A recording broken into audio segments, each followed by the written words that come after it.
Welcome dear रॉकर्ट्स, कैसे हैं आप सभी दोस्तों। अगर मैं आपसे पूछूं कि क्या लड़कियों की जिंदगी बहुत मुश्किल होती है तो शायद इस पर आपका जवाब पता नहीं क्या होगा, लेकिन ये कहानी आपके इस जवाब को काफी हद तक बदल देगी। ये आपको लड़कियों की जिंदगी का वो सच बताएगी जो छोटी बच्चियों से लेकर औरतें हर रोज सहते हैं। कहानी बहुत ही अच्छे डीप मैसेज के साथ है, तो वीडियो को एंड तक जरूर देखिएगा। कहानी की शुरुआत में हम दो लड़कियों को देखते हैं जो कि दीवार पर ना कुछ लिख रहे होते हैं। उस दीवार पर बड़े शब्दों में मैजिक वॉल लिखा होता है। अब ये दोनों लड़कियां कौन हैं और क्यों दीवार पर लिख रही हैं, और क्या इनके साथ कुछ ऐसा गलत हुआ है जिसे वो दीवार पर लिखकर बताना चाह रही हैं। खैर जो भी है, ये सब कुछ आगे मूवी में पता चलेगा। अब हम एक स्कूल को देखते हैं जहाँ स्कूल के सारे टीचर्स मिलकर मीटिंग कर रहे होते हैं, और ये मीटिंग स्पोर्ट्स डे को लेके होता है, क्योंकि उनका मानना है कि स्पोर्ट्स की वजह से स्टूडेंट्स का ध्यान पढ़ाई पे बहुत कम हो गया है, जिस वजह से उनके मार्क्स अच्छे नहीं आ रहे हैं। वहाँ सभी टीचर्स और प्रिंसिपल मिलकर ये फैसला करते हैं कि इस साल स्कूल में कोई भी स्पोर्ट्स डे नहीं मनाया जाएगा। पर इनके इस फैसले को सुनकर स्कूल के सभी स्टूडेंट्स काफी दुखी हो जाते हैं। आगे स्कूल के सभी बच्चे टॉयलेट के बहाने से स्कूल के टेरेस पर चले जाते हैं, जहां एक दीवार पर बड़े शब्दों में मैजिक वॉल लिखा हुआ होता है। दोस्तों, ये वही दीवार है जिसे हमने मूवी की शुरुआत में देखा था। वहाँ पर सभी बच्चे अपने मन की बातें उस दीवार पर लिखने लग जाते हैं। अब इन बच्चों को देखते हुए उनके टीचर्स भी वहाँ पर आ जाते हैं, और टीचर्स के ये पूछने पर कि तुम लोग यहाँ पर क्या कर रहे हो, बच्चे जवाब देते हुए कहते हैं कि हम यहाँ अपने मन की बात लिख रहे हैं। असल में दोस्तों, बच्चों का ये मानना है कि उस दीवार पर जो भी वो लिखते हैं वो बात पूरी हो जाती है, यानी सत्य हो जाती है। अब हम उसी स्कूल के पीटी टीचर को देखते हैं जिनका नाम कनगावेल होता है, जो कि स्कूल के कुछ बच्चों से पंजा लड़ा रहे होते हैं। आगे कनगावेल प्रिंसिपल के ऑफिस में जाता है, जहां वो प्रिंसिपल को ये बताता है कि स्पोर्ट्स भी उतना ही मायने रखता है बच्चों के लिए जितने की अदर सब्जेक्ट्स, और यहाँ तक कि स्पोर्ट्स खेलने से बच्चे काफी एक्टिव ही रहते हैं, जिससे उनकी सोचने की शक्ति और बढ़ जाती है। इसी बीच दोस्तों, वहाँ पर मिस वनाथी आ जाती, जो कि उसी स्कूल की टीचर है। कनगावेल मिस वनाथी से लंबे समय से प्यार कर रहा होता है, लेकिन उसने अब तक ये बात उन्हें नहीं बताई होती है। एंड कनगावेल की बातों को सुन के प्रिंसिपल ये फैसला लेते हैं कि स्पोर्ट्स डे को फिर से स्कूल में मनाया जाएगा। इसके बाद हम देखते हैं कि कनगावेल की माँ उसको खाना खिला रही होती है, पर तभी उनको एक पंडित जी का कॉल आता है, क्योंकि कनगावेल की माँ ने उसकी कुंडली उन पंडित जी को देखने के लिए दी होती है। पंडित जी उनको बताते हैं कि कनगावेल को झगड़े से दूर रहना होगा, तभी उसके लिए बढ़िया होगा, और जब तक उसकी शादी ना हो जाए उसे झगड़ों में तो पड़ना ही नहीं है, वरना इसमें उसकी जान भी जा सकती है। और यही बातें कनगावेल की माँ उसको समझा रही होती है। और यहाँ पर हमको ये भी पता चलता है कि कनगावेल के डैड माइक टायसन के काफी बड़े फैन हैं। आगे कनगावेल स्कूल के लिए जाता है, पर तभी उसको बीच रास्ते में नंदिनी नाम की अपनी एक स्टूडेंट मिल जाती है, जो कि एग्जाम के लिए बड़ी लेट हो रही थी। अब कनगावेल नंदिनी को ना अपनी बहन मानता था। इसके बाद वो नंदिनी को जल्दी से स्कूल पहुंचा देता है, क्योंकि नंदिनी का आज बहुत जरूरी पेपर था और वो लेट नहीं होना चाहती थी। फिर स्कूल में दिखाते हैं तो कनगावेल मिस वनाथी से बात कर रहा होता है, जहाँ उनके सामने कुछ लोग उनके स्कूल के वॉचमैन को अचानक से आकर बुरी तरह मारने लग जाते हैं, क्योंकि वॉचमैन ने उनके पैसे लिए थे और अभी तक वापस नहीं किए। अब ये सब कुछ देखने के बाद भी कनगावेल उनके झगड़ों के बीच में नहीं जाता, क्योंकि उसकी माँ ने कहा था कि पंडित जी के अकॉर्डिंग तुम्हें झगड़े नहीं करने हैं। इसी बीच वहाँ पर प्रिंसिपल आ जाते हैं और मैटर को सॉल्व कर लिया जाता है। पर कनगावेल के इस बिहेवियर को देखकर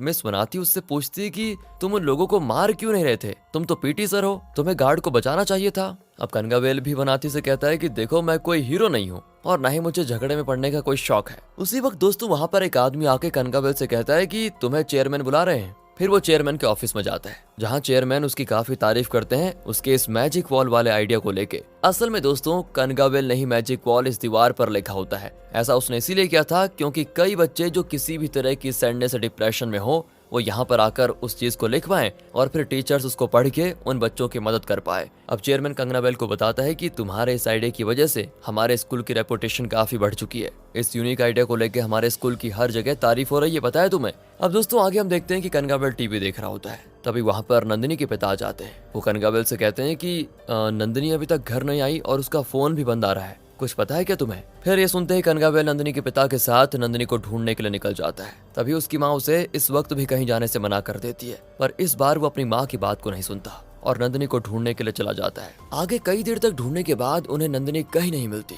इसलिए थक हार कर वो अपने घर पर आ जाते हैं, जहाँ नंदिनी के पिता देखते हैं कि उनके आने से पहले ही नंदिनी घर आ गई है। पर उसकी हालत दोस्तों काफी खराब होती है। इससे उसके पिता समझ जाते हैं कि किसी ने उनकी बेटी के साथ बहुत गलत किया है, मतलब छेड़खानी की है। नंदिनी भी अपने पिता से कहती है हमें पुलिस में कंप्लेंट करनी होगी पिताजी। पर नंदिनी की माँ उसको डांट के घर के अंदर जाने के लिए कह देती है, क्योंकि उन्हें लग रहा था कि कंप्लेंट करने से उनके पूरे गांव में बेइज्जती हो जाएगी और सभी गांव वाले उनके घर वालों को बड़ी बुरी नजर से देखेंगे, इसलिए वो पुलिस स्टेशन जाने से मना कर रही थी। अगले दिन नंदिनी स्कूल जाती है जहाँ पर हम देखते हैं कि मिस वनाथी स्कूल के टेरेस पर है, उसी दीवार के सामने, जहाँ उन्हें कुछ तो गलत लिखा हुआ दिखता है। उसी वक्त वहाँ पर कनगाबेल भी आ जाता है और वो इस समय वहाँ पर वनाथी को देखकर उसे प्रपोज कर देता है और कहता है मैं तुमसे प्यार करता हूँ। वनाथी भी कह देती है मैं भी तुमसे प्यार करती हूँ। एंड इसके बाद यहाँ से दोनों की लव स्टोरी हो जाती है शुरू। आगे कनगाबेल वनाथी के डैड से मिलने उसके घर जाता है। उसके डैड का नाम है मनिकाबेल, जो कि एक लॉयर है। जहाँ उसके डैड इन दोनों की शादी के लिए मान तो जाते हैं और यहाँ पर हमको पता चलता है कि वनाथी के डैड वैसे कंगनाबेल को पसंद नहीं करते,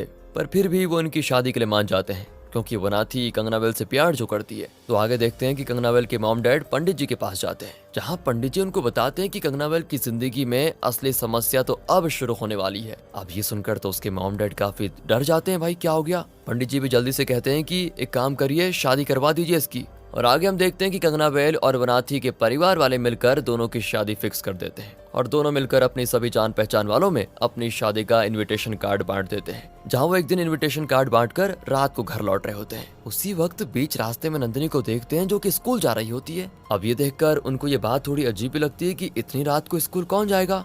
इसके बाद वो दोनों नंदिनी का पीछा करते हुए स्कूल जाते हैं, जहां वो देखते हैं कि नंदिनी आत्महत्या करने जा रही है। तभी कंगनाबेल उसको रोक लेता है और इस तरह उसको बचा लेता है। फिर नंदिनी से पूछा जाता है कि तुम ये क्यों करने जा रही थी। नंदिनी भी कहती है कि किसी ने मेरे साथ गलत किया और उसका वीडियो सोशल मीडिया पे वायरल कर दिया है, जिसमें गंदे गंदे कमेंट्स आ रहे हैं और अब मैं ये देखकर जिंदा नहीं रहना चाहती, क्योंकि सभी गांव वाले भी मुझे गलत समझते हैं और यहाँ तक कि मेरी फैमिली को भी मुझ पर भरोसा नहीं है। उन्हें भी यही लग रहा है कि सब कुछ मेरी ही गलती है, इसलिए मैंने फैसला किया है कि मैं अपनी जान दे दूंगी। पर दोस्तों यहाँ पर कंगनाबेल नंदिनी को समझाता है कि गलती तुम्हारी नहीं है और तुम चुपचाप अपने घर चले जाओ बस। साथ ही साथ दोस्तों उसे वो एक हाथ में बांधने वाला बैंड देते हुए कहता है कि अगर कभी कुछ मदद चाहिए हो तो मुझे बताना। अब आगे हम देखते हैं कि कंगनाबेल और वनाथी की शादी हो जाती है, जहाँ कंगनाबेल नोटिस करता है कि नंदिनी के डैड फोन पर किसी से बात कर रहे होते हैं। जहाँ वो उनके पास जाके पूछता है कि क्या हुआ, तो नंदिनी के डैड उसे कहते हैं कि नंदिनी अभी तक घर नहीं आई है। फिर नंदिनी के डैड फोन को कंगनाबेल के हाथ में दे देते हैं, जहाँ कॉल पे एक पुलिस ऑफिसर उसे बताता है कि यहाँ समुद्र के साइड पे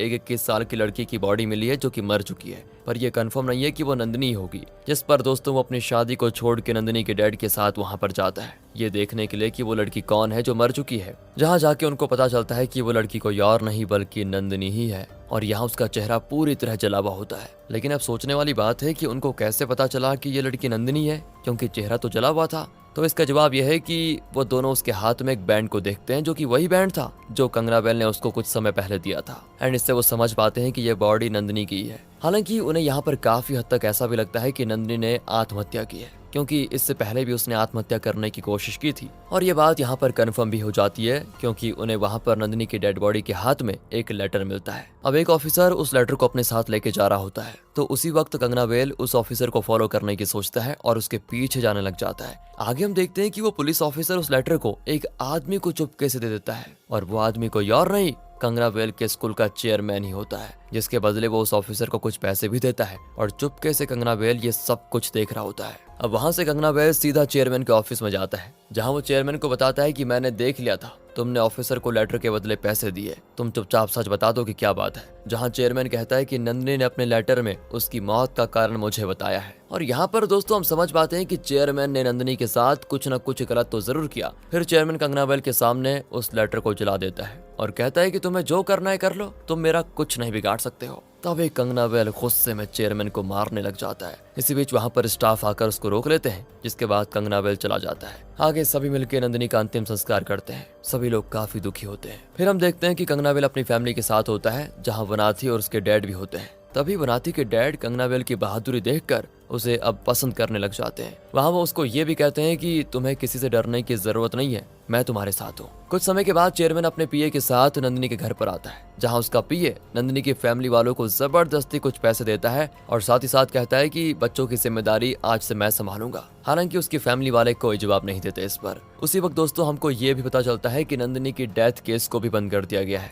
जिससे जरूर हम ये समझ सकते हैं कि केस को बंद करवाने के लिए चेयरमैन ने पुलिस ऑफिसर को पैसे दिए होंगे। आगे फिर देखते हैं तो चेयरमैन कार से घर जा रहा होता है, जहाँ उसके साथ कुछ ऑफिसर्स भी होते हैं जो उसी के साथ मिले हुए हैं। यहाँ पर हम गौर करते हैं कि चेयरमैन अभी भी डरा हुआ है कि कहीं कंगनावेल उसका राज सबके सामने न लेकर आ जाए। इसलिए वो कुछ गुंडों को पैसे देकर कंगनावेल को मारने के लिए भेज देता है, पर ये उन पे ही भारी पड़ जाता है और कंगनावेल उन गुंडों को वहां से मार के खदेड़ देता है। आगे नंदिनी के पिता उस चेयरमैन के पास जाते हैं और उसके पैसे उसको लौटा देते हैं। कहते हैं मेरी बेटी की मौत के पीछे जो लोग भी हैं मैं उनको नहीं छोड़ूंगा। इसके बाद नंदिनी के पिता पुलिस स्टेशन में चेयरमैन के खिलाफ कंप्लेंट लिखवाने जाते हैं, पर वहां के सभी ऑफिसर्स उनकी कंप्लेंट लेने से मना कर देते हैं क्योंकि सभी ऑफिसर्स को उस चेयरमैन ने पैसे दे रखे हैं ना। अब अगली सुबह नंदिनी के पिता को ढूंढते हुए कंगनावेल पुलिस स्टेशन पहुंच जाता है क्योंकि नंदिनी के पिता ने पूरी रात उसी स्टेशन में गुजारी होती है, पर किसी ने भी कंप्लेंट नहीं लिखी। कंगनावेल भी उनको यहाँ से चलने के लिए कह देता है क्योंकि उसे पता है कि ये सभी उस चेयरमैन से मिले हुए हैं। उसी वक्त कंगनावेल की पुलिस वालों से कुछ बहस हो जाती है और वो उसे डाल देते हैं जेल में। थोड़ी देर के बाद वहाँ पर चेयरमैन भी आ जाता है जो कि कंगनावेल के ऊपर अपने गुस्से की वजह से उसे मारने वाला होता है, पर तभी उन्हें पता चलता है कि कल रात ही कंगनावेल ने यहाँ से आने से पहले उनकी कंप्लेंट सीएम सेल में कर दी थी, जो कि पुलिस ऑफिसर्स को कंट्रोल करने वाली एक हायर गवर्नमेंट एजेंसी होती है। उसी वक्त पुलिस स्टेशन के बाहर मीडिया वाले आ जाते हैं जिस वजह से उन्हें कंगनावेल को छोड़ना पड़ता है और फिर चेयरमैन मीडिया से बचते हुए अपने पीआर के साथ मुंह छुपा के चला जाता है और हर जगह न्यूज में ये बात फैल जाती है कि नंदिनी के मर्डर के पीछे चेयरमैन का हाथ है। आगे हम देखते हैं कि कंगनावेल की मां घर छोड़कर जा रही होती है, जहां वो कंगनावेल को कहती है कि एक बात बता, सभी औरतों को न्याय दिलाने की जिम्मेदारी तूने ली है क्या? असल में दोस्तों कंगनावेल की मां नहीं चाहती थी कि कंगनावेल नंदिनी के केस में पड़े। उसी वक्त एक छोटी सी बच्ची कंगनावेल के पास आती है जो कि ये बताती है कि उनका ऑटो ड्राइवर उनको गलत तरह से छू रहा था और ये बात सुन के उस बच्ची की माँ बहुत रोती भी है, जिस पर कंगनावेल अपनी माँ से कहता है माँ अब से तुम जो कहोगी मैं वही करूंगा। और फिर कंगनावेल की माँ भी बिल्कुल निडर हो जाती है। वो कहती है कि जा तुझे जो करना है तू कर, मैं तेरे साथ हूँ,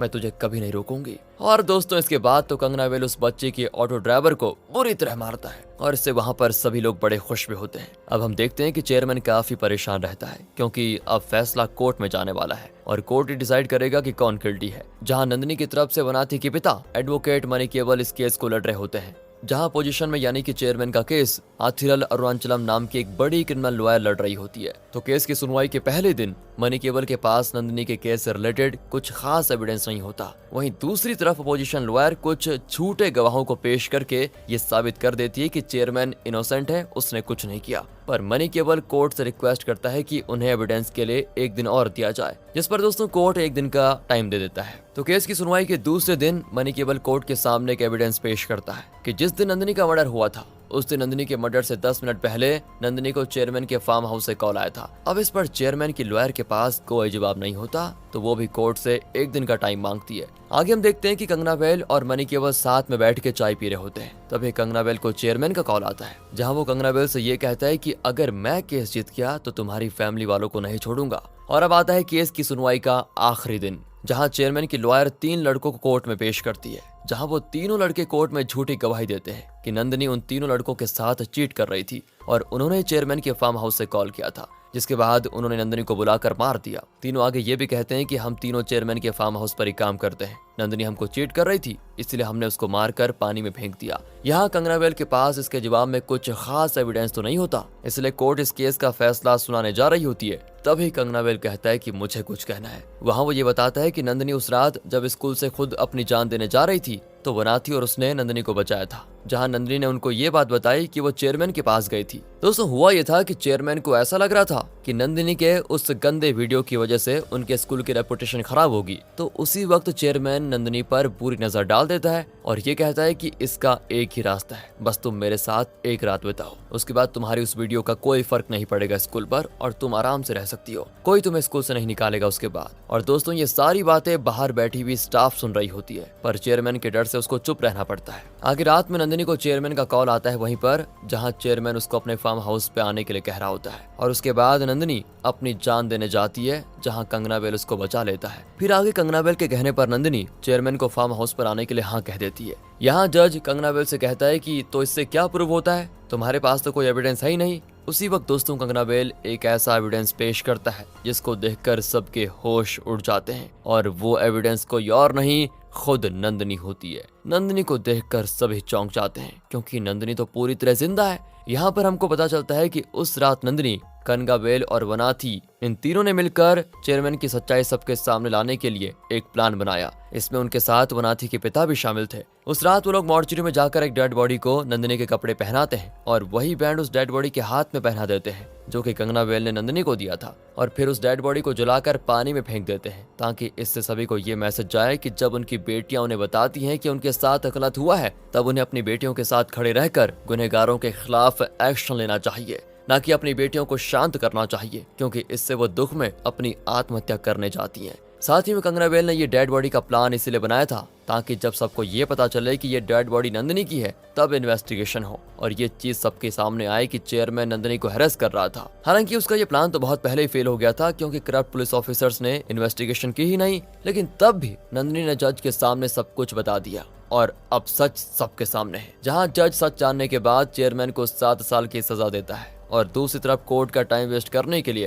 कंगनावेल को 6 महीने की जेल की सजा होती है, क्योंकि उसने एक तरफ से झूठा केस बनाया था ना नंदिनी के लिए। और मनी केवल को परमानेंटली दोस्तों टर्मिनेट किया जाता है, क्योंकि उन्हें पता था कि ये केस झूठा है, मतलब सभी इसमें शामिल थे, लेकिन ये जो भी कर रहे थे ये अच्छे के लिए कर रहे थे। इसी के साथ मूवी यहाँ पर खत्म हो जाती है और फाइनली जिसको न्याय मिलना चाहिए वो मिल गया। बाकी वीडियो आपको अच्छी लगी हो, एक्सप्लेनेशन अच्छा लगा हो तो लाइक कीजिए, चैनल को सब्सक्राइब। मिलते हैं अगली वीडियो में, ध्यान रखेगा अपना and finally thanks for watching.